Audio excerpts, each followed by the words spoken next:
Hey there mga may loves, Leo! Thank you so much for always staying here with me in this channel, babe. So happy Sunday everyone! Hi sa mga new subscribers, ako si Ian, welcome tuloy. At sa mga returning ko mga viewers, thank you sa inyong walang sawang pagtambay at pagsuporta. So yun nga, kung hindi niyo pa nalalaman, meron pa po tayong other channel. Ang link ay nilagay ko sa description box ng reading na ito. Diyan sa Dalnim, yan ang name ng channel, no? Dalnim, ibig sabihin nun parang the High Priestess Tarot din. Goddess of the Moon in Korean. So yun nga mga babes, meron tayo dyan sa channel na yan na daily uploaded readings din for collective or for all signs. Kaya namang zodiac sign, welcome dyan. Basta just take only what resonate. So yun nga na Leo, meron tayo ngayon, no, ang content pala natin sa reading ninyo for today is aalamin natin kung ano ba yung mga gustong pag-usapan nitong energy or energies na gustong connect sa inyo. Ano, ano ba yung mga gusto nilang pag-usapan ninyong dalawa? Yan ang ating aalamin. Pero yun nga, no, please be open na maaari makakuha tayo ng multiple energies din. But we'll see, ano ba yung mga gusto nilang pag-usapan ninyong dalawa, Leo. So yun nga mga babes, wala po tayong gender here. Babae, lalaki, LGBT, lahat kayo welcome. Pwede nyo rin pong pagpalit-palitin yung roles kung gusto ninyo, no? At syempre, kung may cross-watchers, welcome din. Kung may Leo placement sa kanilang natal or birth chart, welcome. So yun nga, let us see. Archangel Michael, thank you so much, together with the angel guides, for being always present here in this reading. This is for Leo. Ano pa yung mga mensahe na gustong pag-usapan or topic na gustong pag-usapan, malaman nitong person or energies na to connecting with Leo? Can you please show me? Ano po yung mga gusto nilang pag-usapan ni Leo? Mga gusto nilang pag-usapan with Leo? Can you please show me? Thank you sa palagiang standby mga babes sa aking mga channels. So just take only what resonates, okay? Okay, so let us see what do we have here for ya, Leo. Let me make latag muna this first sa ating table. You guys have Queen of Swords energy. Present din po dito ang Temperance energy. Nandito din po ang Page of Coins energy.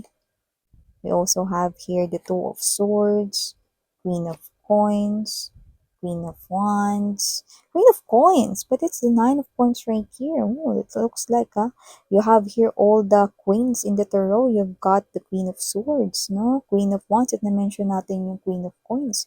So, parang papuntang Empress energy kayo, no? Lumalabas kayo, no? This person views you as almost the Empress. So, let's see more. We have here at the bottom of the deck, King of Wands, full card energy, and Magician. Yan. So, Leo, mga mahal, so nakikita ko dito. This person here views you almost like the Empress energy because halos lumabas na lahat ng mga queens sa ating tarot. Ulitin ko lang, wala tayong gender po dito. LGBTQs, of course, welcome din kayo. Girls, boys, gentlemen, and women, welcome. So yun nga mga babes, nakikita ko rito, no, na ibig sabihin, nakikita niya kayo bilang angat sa lahat, no? This person here is putting you on top of his or her pedestal, no? So, ibig sabihin, no, this person right here, gusto niyo unahin rito yung kapakanan ninyo, no? So, iba sa inyo, pwedeng kayo na nitong person na to. Yan, no? Pwedeng may relasyon na kayo nito. May ganong klase ng energy. Pwedeng mag-boyfriend, girlfriend na rin yung iba sa inyo, or may connection, nag-uusap na kayo, no? Like, you know this person here na may gusto siya sa'yo, no? Wala pa nga lang iba yung label sa inyo. Pero yung iba, pwedeng kayo na, iba nga baka asawa nyo na to, no? So, this person is seeing you as someone na sobrang pinagpapasalamat niya rito. Pero as you can see, ang ating content, ano ba yung gusto nilang pag-usapan dito sa pagitan ninyong dalawa, Leo, no? Kahit na magka-in relationship kayo, meron pa rin pala siya mga bagay na gustong pag-usapan ninyo, no? Sabi ko nga sa inyo, yung iba baka nga wala pa kayong label, no? Pero maaring iniisip na nito, no, paano pa mapapabuti or mapapagtibay ang inyong koneksyon, no? So parang gusto niya rito na pag-usapan na mag-open kayo sa isa't isa, no? Huwag kayong maging close off with the Two of Swords energy, na lalo na kapag meron kayo ditong problema, pag-usapan ninyo agad, no? So, parang yun yung strategy with the Queen of Swords na naiisip niya dito, no? Para ma-maintain ang magandang flow ng connection, which is true. Okay? Kasi kapag merong heart-to-heart na connection or nagkakaroon ng heart-to-heart talk, no? Communications from the heart, talagang hindi maliligaw ang relasyon, hindi tatabingi ang bangka, no? Kahit na nagsisimula pa lamang isa itong magandang senyales na magpapatuloy ito ng smooth flowing. Yan, no? With the temperance energy dito, no? At syempre, no? May ka-in relationship na kayo rito or wala pa, no? Pwede kasing konektado na kayo sa isa't isa in a heart space level, no? Gusto ng person na to, no, na kayo 'to na 'pag magkasama kayo, huwag niyong i-worry yung lahat, 'yan oh.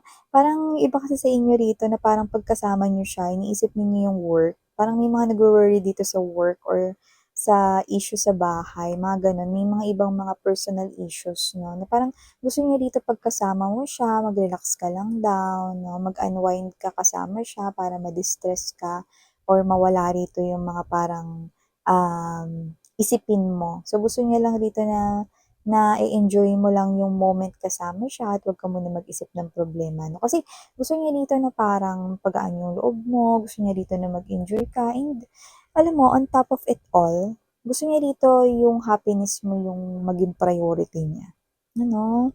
So, nakikita ko dito na itong person na 'to 'no is someone na parang, gusto niya ditong makagaan.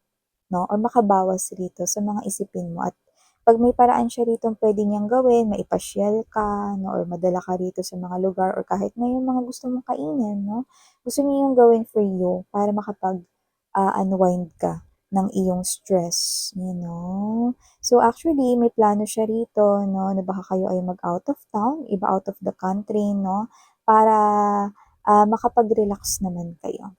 Ayan, oh. Yung energy kasi rito parang maganda yung kaperahan ninyo or takbo rito ng inyong pinansiyal. Siguro parehas na rin kayo ritong stable sa inyong trabaho like permanente na, regular na, gano'n 'no? O yung iba naman na puwedeng meron kayo ritong stable na pinagkakakitaan, baka meron kayong parehas na negosyo or baka meron dito nagtatrabaho while nagnenegosyo, yun 'no? So, parang travel is also nakikita ko na puwedeng pag-usapan ninyong dalawa 'no? Parang mag-cruise kayo, pasyal kayo, mag-staycation kayo, mag-vacation kayo, out of the town man yan or out of the country. No? Alam mo, love ka nitong person na to, so nasisense ko dito. No? Kasi parang with the full card energy, kaya niyang gawin ng lahat. Kahit hindi pwede, kunwari hindi pwede mag-leave sa trabaho ng ganito katagal, pero para sa'yo, a-absent siya. Yan, gano'ng klase ng energy, 'no?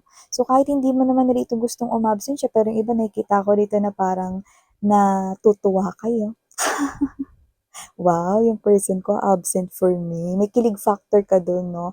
Parang may side na pagngiti ka rin dun na parang nase-sense mo kasi na special ka sa kanya. Well, tama ka, kasi kaya niya ritong umabsent 'no? Kasi sabi ko nga sa'yo, ikaw ang kanya ritong priority. Sometimes siguro feeling mo hindi gano'n na parang nape-first priority ka niya, pero deep inside love na love ka talaga ng person mo. So, yung iba kahit na parang nagsisimula pa lang kayo or kahit na wala pa kayong label or hindi pa kayo officialing kayo, na nakikita ko dito na, this person here is really into you, ano. Meron talaga siya ritong intention na mapaigi at mapabuti ka, ano. So, nakita ko rin dito mga babes 'no, na yung iba sa inyo, ito mangilan-ngilan lang, okey.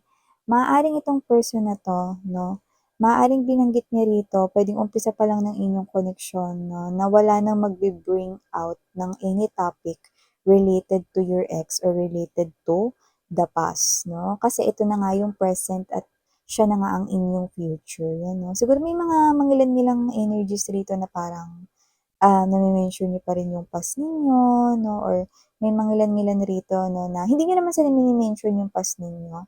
Siguro maaaring narinig niyo sa kanya na parang, as much as possible wala na mag-uungkat or magbabalik ng mga nakaraan kasi yun ay parte na ng nakaraan at sarado na yung chapter na yun. So, para makapag focus kayo sa inyong koneksyon 'no, na dalawa, mas maiging iwasan ang pag-usapan ang inyong mga past, 'yan 'no. So, may gano'n naman talaga mga babes 'no. Siguro meron ditong mga energies na nagre-resurface or mga nagbabalik yung mga ex niyo rito 'no.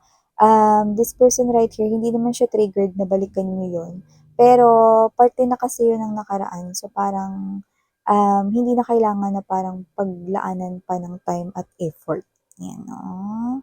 'Yan. Yung iba paparating pa lang may mga magbabalik kayong ex dito, 'yan 'no. So, nakikita ko na kung sino-sino man yung mga may magbabalik yung ex dito. Hindi ko naman kayo nakikitang naguguluhan. Pero para warning na lang din ito sa inyo. Kung sino man yung mga ex ninyo, medyo a little bit tricky ang kanyang energy, no? Maaaring mabulaklak at gumamit siya ng mga flirting salita na maaaring yung iba sa inyo, hindi naman sa matatangay kayo, pero may isip ninyo, no, na, ano ba naman yan? Di pa rin siya nagbabago. May ganong klase ng energy, Leo. So, maliban diyan mga mahal, babes, Leo, nakikita ko rin 'no, na itong person na 'to 'no, is medyo hindi siya bolero, pero mapa-compliment siya. Siguro lagi niyang sinasabi sa inyo rito na parang, kino-compliment niya kayo like, "Ang ganda ng skin mo ngayon babe," or parang, "Alam mo gumaganda ka babe, pumapayat ka." Yun, parang gumaganda yung skin mo. Yun, "Gumagwapo ka ngayon babe," yun 'no. Hindi ka niya binobola kung ano talaga yung napapansin niya sa'yo. Yun ang sinasabi niya. So, kino-compliment ka niya rito hindi lang sa yung physical appearance, hindi lang sa yung skin na supple or whatever, no? Hindi lang sa yung glowing na skin, yung tinanggal ko lang yung tissue mga boobs. At yun nga 'no, maaaring kino-compliment ka rin niya sa ibang bagay 'no, kagaya ng, um, "Ang galing mo, paano mo nagawa yan? Ako nga hindi ko yan kayang gawin, eh," 'no. Siguro may mga parang skills ka, talent ka rito na nakikita niyang ginagawa mo 'no. So, possible na nakaka-receive ka ng mga a lot of good compliments or impact sa iyong ginagawa, ayan 'no. And also this person right here na parang may paano siya na, "Ano ba sikreto mo babe? Puwede ba i-share mo sa'kin kasi ako tignan mo ang dami kong ano, tagyawat, Pero ikaw busy-busy ka sa work mo pero parang ang healthy-healthy ng skin mo." You know, parang may mga gano'n rito na parang feeling, binobola mo na naman ako, you know. Pero yung totoo hindi. Feeling ko yun yung way niya ng paglalambing, you know. May energy dito na kung hindi pa kayo, naku ang ganda ng samahan ninyong dalawa. Kasi parang ikaw 'to mga babes 'no, na parang gustong-gusto mo yung mga ganyan niyang ugali, yung mga paandar niyang ganyan. Tuwang-tuwa ka, matutuwa ka sa ganyan niya, Kaya in the future nakikita ko na mas magiging intact pa or compact pa ang inyong samahan ng taong ito, So yung iba sa inyo 'no, kung may mga supling or may mga kids na kayo, nakikita ko rito 'no, na tuwang-tuwa sila nakikita kayong ganyan 'no. So, napapansin rin ng mga anak ninyo kung may mga anak na kayo dito 'no, yung pagiging, showy ninyo sa love for each other 'no. Kaya kahit na nag-aasaran kayo sa bahay or whatever, natutuwa yung mga bata 'no. Kasi nafi-feel nila na parang ang saya-saya naman ng family namin, ganito yung mama namin ta's yung papa namin, ganyan. So, LGBTQs of course welcome din kayo. Just take how this resonates 'no. So, if lang naman meron na kayong anak, pero that could also mean 'no, na parang baka yun ang energies ninyo in the future, Leo 'no. So, nakikita ko rito that it will be a happy family na mabubuo ninyo. Yan.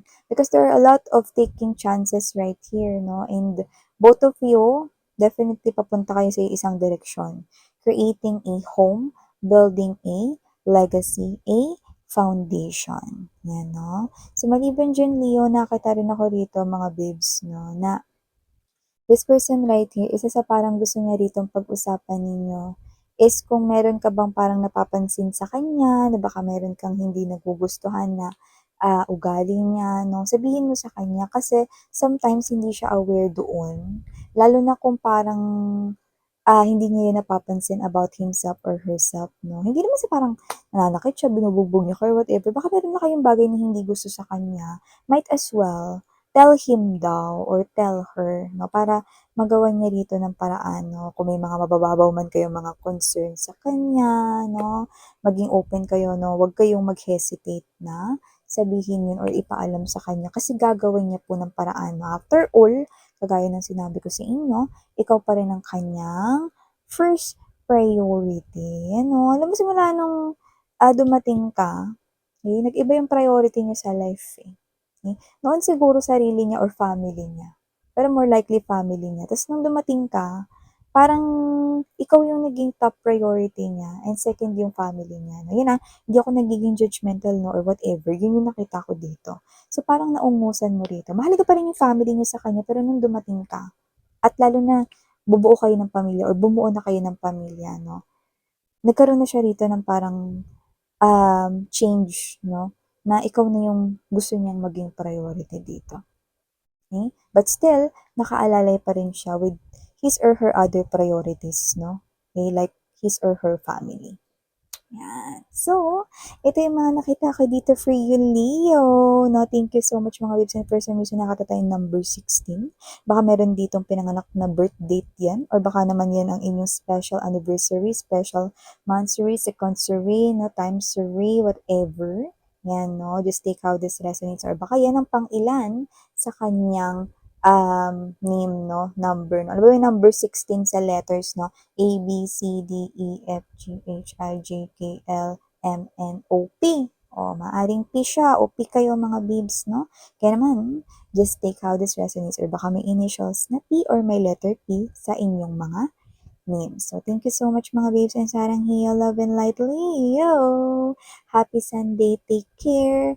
Annyeong!